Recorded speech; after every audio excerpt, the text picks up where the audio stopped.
Do you speak crowdlending? Welcome to our podcast covering the crowdlending industry. Our mission is to provide you with all the insights from this market and help you make informed decisions. I'm Gassan, co-founder and CEO of Acredius. We are a crowdlending platform based in Zurich, Switzerland. I'm delighted to host this podcast and hopefully bring value to all our listeners.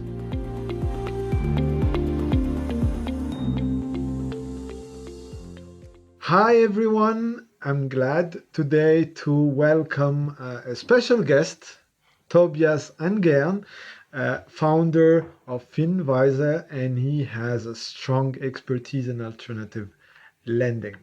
Tobias, welcome. Thank you, Gaston. Pleasure to be here. Excellent. Please, Tobias, tell us more about yourself. I grew up in the countryside, like 1.5 hours from Zurich, towards the direction of Crowdlending. And there, the best thing I could do at the age of 16 already was taking an apprenticeship at the local Raiffeisenbank. So I did that. And I had really a fascination for entrepreneurs, for SME lending. And that's why I made the next move to Credit Suisse. Okay. There I ended up in the international customer business, took care of the ship finance customers. They were mostly Greeks. And I worked for a bank in Basel and Singapore a couple of years. Did also my part-time studies during that time with a focus on innovation and entrepreneurship. And for me then, the next logical step was actually to move into fintech. And because I felt like, I wanted to have some more impact and work closer to customers also. So I came across Advanon, that was a rising star at that time on the fintech sky of Switzerland. And half a year ago, I started my own business, Finwise, just to work again closer with customers. Excellent.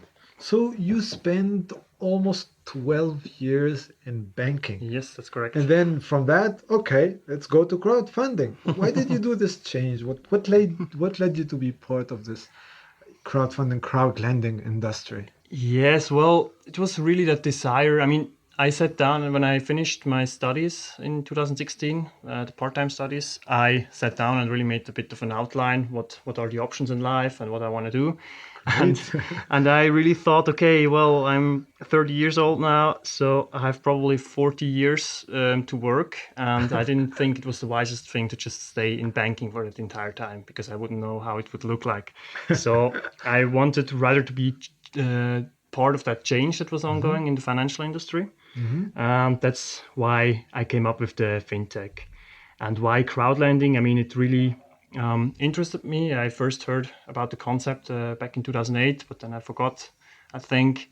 And then, a couple of years later, suddenly there were some first crowdlending platform also in Switzerland. And that really caught my interest. And that's why I decided to work there.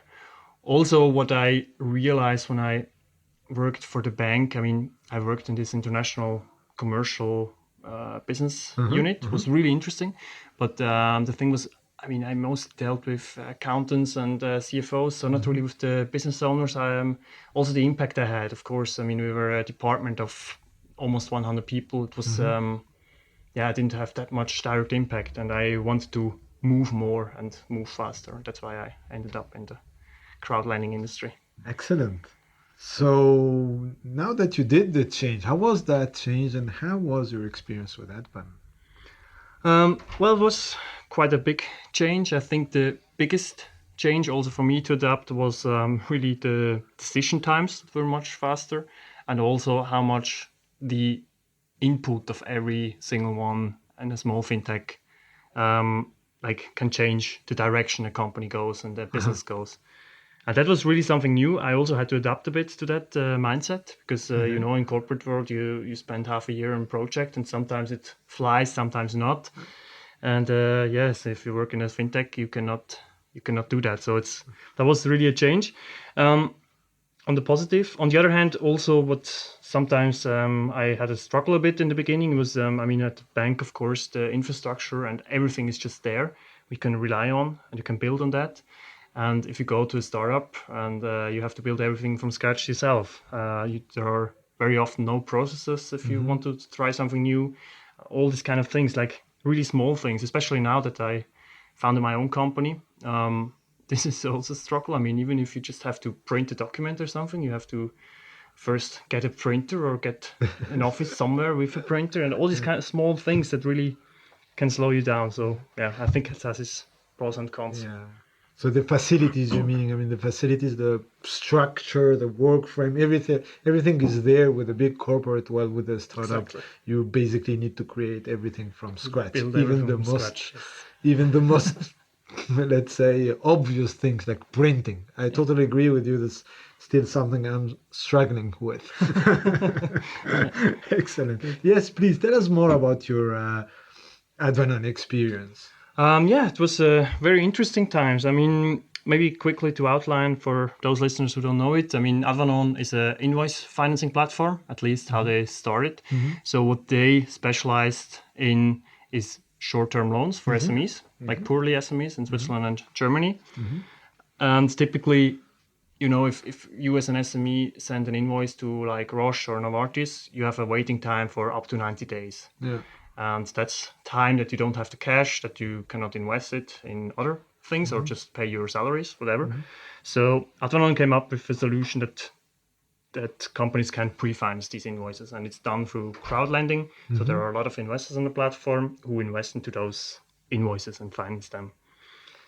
And my job there, I was basically working as a key account manager and responsible for customer acquisition. Later on, also partnerships. I mean, we had strong partnerships with, for example, Deutsche Bank, also some insurance companies, where I would, basically do the trainings of the staff and all these kind of things. It was an interesting time, very intense with all the ups and sometimes also downs that you can imagine. I learned a lot, made also a lot of personal friendships. But yeah, after 2.5 years, I felt it was time to make the next step and found my own company, basically, which I did with Finwise. Excellent. So, I mean, you spoke about the SME part with that one, but can you tell us more? What do you think are the main advantages of this asset class of crowd lending, but from the investor perspective? Yes, sure. I mean, for me, crowd lending is really it's an entirely new asset class. First of all, I mean it's quite new that you can directly invest into companies, and that's what I really like about the concept. They say from a portfolio theory point of view that you can really that it's good to have crowd lending because you have the diversity and there is no correlation with other asset classes. I personally would say we wait 10 years and see then if that's really true. I don't know how you see it, but what I personally really like is that, I mean, I'm also investors on a couple of platforms or used to be before I founded my company. But I mean, I really like that you can invest small amounts and directly to those companies that you want, and you can really impact them. I mean, if you see the butcher next door needs money to buy a new machine, I can give money there. I even get a nice interest, which is not a given in those times of zero interest. So Negative. Yeah. So I really like that. Excellent. So if I summarize, it's diversification and impact, right? Yes. So Finwise, I have a small idea about what is Fin. Tell me more. Yes, sure. So Finwise is basically a digital financial assistant for SMEs, small and mid-sized enterprises. We have 3 business fields where we are active. The first one is, and that's how I started it, was consulting and coaching arm. It's basically CFO as a service kind of thing. It's always project based, and I help companies to get their finances in order. The second part is advise companies on getting how to get loans. There, I think my expertise is really with alternative ways of funding. So if a guy already has his house bank and has a good connection to it, there's no point that he involves me. But especially if they're looking for alternative ways of financing, which maybe the bank also doesn't really know, be it crowdfunding, crowd lending like you guys do, but also all kind of leasing or factoring businesses. I mean, there I really can help them and give them my expertise. And the third part, and that's actually my biggest focus right now, is Tresio. That's very recently that I started that project or got involved into there. Tresio is a cash flow planning tool for SMEs. Cash flow still is the biggest company killer in Switzerland, also else. And Tresio is basically the tool for SMEs to prevent this. It helps them making cash forecasts. And the very big advantages, I mean, usually you do this by Excel sheets, and you have your open receivables list somewhere, you have your accounting system, you have your bank, and all this you have to take together to an Excel sheet and update it constantly. And usually the data is outdated by the time you have actually updated that Excel sheet. So with Tresio, this does it automatically for you. You plug it to your accounting system, and it's all done automatically for you. So with the different APIs, I assume. Yes. Okay, excellent.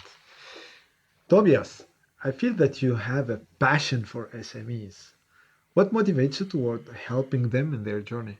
Yes. Well, I generally like being around people who are passionate about something, and about entrepreneurs and SME owners particularly. I really like how they believe in their sometimes also quite crazy, I have to say, ideas. And yeah, for that, I think SMEs and entrepreneurs are really the right environment to live with that passion and interest. Why SMEs? I think I really can provide a lot of value there, because corporates usually they have somebody who has the same or even a higher specified knowledge than me. So yeah, I think on SMEs I can really help them, and that's my main goal. And what I also like, you really talk directly with the decision maker, usually the guy who even funded the company himself. And I find that really interesting. I mean, they tell you everything in those talks that I usually have with them, and you can learn so much from them. So I really like that. Excellent. So what would be your advice for these SMEs about financing? I mean, give us some hints about what you offer with Finwise. Well, I think the first and most important part is that you evaluate your individual situation and see what type of financing and how much actually makes sense for you. And I think a lot of companies that I worked with are actually looking at financing not the correct way, in my opinion. I think if you are to get a loan, you really have to see and calculate through how much it's going to cost you, like with interest and everything, and how much value you can get out of it. And this, I think, is really important, that you just evaluate your situation. I mean, a lot of guys just go out and seek for cash without really having an idea what they're going to do and what kind of loan they need. Second point, go out and check the available options. I think nowadays there are so many innovative and interesting ways to finance a company, especially also the crowdlending. I mean, they're very often, I feel they're very flexible, very fast in decisions, and I really think as a company you can take advantage of them. And third part, which I also seen quite often, read the small print and don't only compare prices. I mean, I often talk with SME owners and they say, yeah, I finance with 1% per annum. And then you look a bit closer and you see, he has actually a mortgage backing up his company loan. Collateral. And I mean, you can do that, but you just have to be aware that if your business goes down the river, the bank will probably come and take your house. And then you can make the assessment, okay, is it worth paying maybe 5% for an unsecured loan? Or do I really want the 1% but pledge my entire house and family? So that's a bit the things that the third advice that I would give. All right, excellent. Thank you for sharing these hints for the SMEs owners that are listening to us. So, since the beginning of 2020, you also act as an ambassador for Crowdify, Yes, a that's right. crowdfunding platform. Can you please tell us more about this and how this fits in your current project? Yes, so Crowdify is the crowdfunding platform of the Ronarp newsletter network. Crowdfunding, opposite to crowdlending, is basically reward based. So typically, whilst in crowdlending, you get your money back with interest. In crowdfunding, you don't get your money back. You just fund a project, help a guy to do his project, and get some rewards. It can be like a coupon points product whatever. or a service. It's Exactly. basically a pre-sale from the project owner. Huh? Exactly. So as an ambassador there, I typically have like one workshop that I give in entire Switzerland, where I tell interested people more about the opportunities of crowdfunding. And I think it's particularly for the SMEs. It's not that common yet in Switzerland, but I think it's a great additional way, not only to finance, but it's also, I mean, crowdfunding can also be a perfect marketing tool because you can reach new people. You can even get back old customers, what we have seen, and you can, and of course you get the funding for free, or you can pre-sell your products. So I really think it's a great tool also for SMEs. I mean, of my daily business, it's a small part, but still, I really like being involved there because there are very cool projects that sometimes come across there. Excellent. Speaking about cool projects, I have a cool question for you. Yes. So tell me, what is your favorite fruit? Well, I love fruits in generally, but the most favorite one, if I would have to eat the same fruit for the rest of my life, it would be apples, and more specific, Boskop apples. Okay, wow. You are lucky because, as I see, I mean, apples are abundant in Switzerland. Well, my family has some history in planting apples. So Then you are well equipped until the end of your life. Tobias, thank you very much for all these insights. It was a pleasure having you on our show. Thank you. And if you have a last word to say to our listeners, otherwise, thank you and thanks to everyone. Yeah, thanks for having me. It was a pleasure. Thanks, excellent. Guys. Thank you. I hope you enjoyed this episode. Thanks again for staying with us until the end. Make sure you subscribe to our podcast and follow us on social media so you never miss an episode. Please don't hesitate to send us your questions and comments at acredius.ch. Thank you.